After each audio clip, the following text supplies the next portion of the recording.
आज आपण बघणार आहोत इयत्ता 7वीचा गणिताचा पेपर. बघा, ह्या पेपरच्या अनुसार तुम्हाला पेपर येणार आहे आणि याचा चांगलाच अभ्यास करा. हेच असेच क्वेश्चन तुम्हाला पेपरला येणार आहे. 1 ते ते प्रत्येक उपप्रश्न सोडा. संख्या अक्षरात लिहा.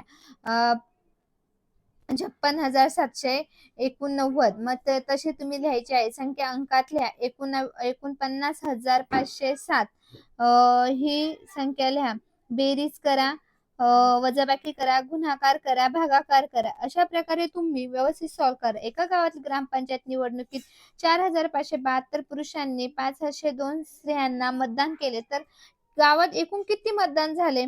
मग 4,572 आणि 5,002 यांची बेरीज करायची, म्हणजे गावात एकूण 9,574 लोकांची बेरीज झाली. कवायतीसाठी एका ओळीत 15 विद्यार्थी, कवायतीत 18 ओळी आहे, तर 15 गुणिले 18 केले तर 270 होतं. 270 विद्यार्थी होते. रिकाम्या जागी योग्य संख्या लिहा. जिथे रिकाम्या जागी ती लिहायचं आहे. मग रिकाम्या जागी ती संख्या लिहिली. खालील पदावली सत्य होण्यासाठी योग्य त्या ठिकाणी कंस काढा. 10 गुणिले 10 अधिक 3 वजा 2 बरोबर 68. 10 गुणिले 4 अधिक 3 2 बरोबर 68. दिलेल्या माहितीवरून समीकरण तयार करा. एका संख्येच्या तीव्रतेवरती वजा केला जातो आणि ती संख्या मिळवली जाते. समजा x मानूया. ते उदाहरण व्यवस्थित सॉल्व्ह करायचं. मी दिलेल्या पद्धतीने तशीच मेथड ती मांडायची आणि किंमत काढा. 4चा वर्ग मायनस 4चा वर्ग. 4 गुणिले 4. तुम्ही व्हिडिओ 2-3 वेळेस बघितला तरी काही प्रॉब्लेम नाही. चॅनलला सबस्क्राईब करा, म्हणजे तुम्हाला नवनवीन व्हिडिओ बघायला भेटतील. व्हिडिओ बघून घेता आणि चॅनलला सबस्क्राईब करत नाही, मग तुम्हाला ते पुढचे व्हिडिओ बघता येत नाही. असं करू नका. दिलेल्या विधानांचे अयोग्य शब्द खोडा. मग आता अयोग्य खोडा काय? सम आणि विषम आहे, तर विषमवर काट मारायची आहे. योग्य पर्याय करा आणि त्याला अशी खून द्या. नंतर याच्यामध्ये जी संख्या आहे त्याला सर्कल करा. मग 8 किलो साखर किंमत 320 आहे, तर 5 किलो साखरेची किंमत किती आहे ती काढायची आहे, तर 200 रुपये आहे. 40 गुणिले 5 किती झाले? 200 रुपये झाले. एक काम पूर्ण करण्यास 5 मजुरांना 15 दिवस लागतात, तर ते काम 3 दिवसात पूर्ण केल्यासाठी किती मजूर लागतील? मग आता आपण पहिले स्टार्टिंग x मानतो आणि 3x मानतो.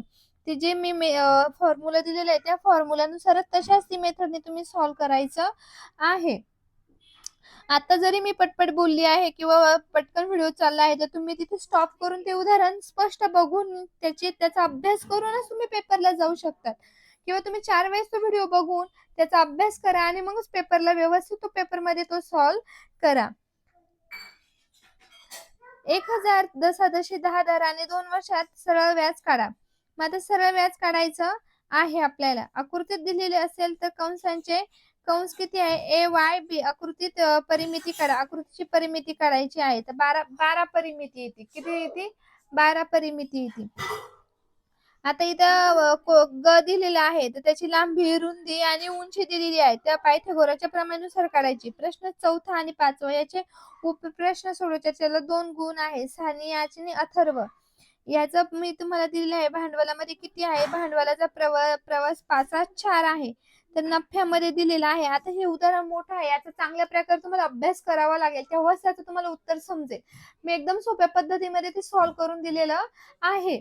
एका संख्येचे 1/2 दराने 4 वर्षाचे व्याजदर काढायचा आहे. मग सरळ व्याज काढायचा आहे. सरळ व्याज आणि मुद्दल. मग पुढे आहे प्रश्न आपला अवयव पाडा. आता अवयव तर खूप सोपे आहे, प्रत्येकाला अवयव काढता येतात. एका त्रिकोणाची बाजू 0.7 सेमी तर 25 आहे, तर हा काय आहे? काटकोन त्रिकोण आहे. आधी त्याची जी मांडणी केली तशी ती व्यवस्थित मांडणी करा, पण लिहिताना काय करा? खाली हा काटकोन त्रिकोण आहे.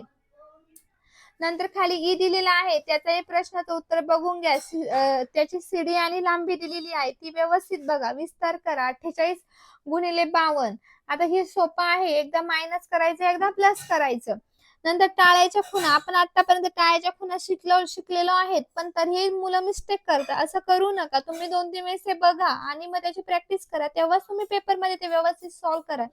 आणि पेपरचा अभ्यास पहिले या पेपरनुसार करूनच जा, म्हणजे तुम्हाला पेपर सोपा जाईल. त्रिज्या 3.5 मीटर आहे. मग ई पायथागोरसचे त्रिकूट काढायचे आहेत. काय काढायचे आहे? त्रिकूट काढायचे आहे. नंतर गुणाकार करा. a plus B B plus A minus B A चा वर्ग मायनस बी चा वर्ग. हा जो फॉर्म्युला आहे, हा फॉर्म्युला आपण पहिल्यापासून शिकत आलोय, तो लक्षात ठेवा आणि त्या पद्धतीने उदाहरण सॉल्व्ह करा. त्याचं उत्तर मी ऑलरेडी लिहून दिलेलं आहे. जर काही प्रश्नात तुम्हाला निम्मा दिलेला आहे तर तुम्ही पहिले प्रश्नपत्रिकेमध्ये वाचा की त्याचं उत्तर हेच आहे. हे तुम्ही व्यवस्थित करून सॉल्व्ह करून लिहा. गोगराचा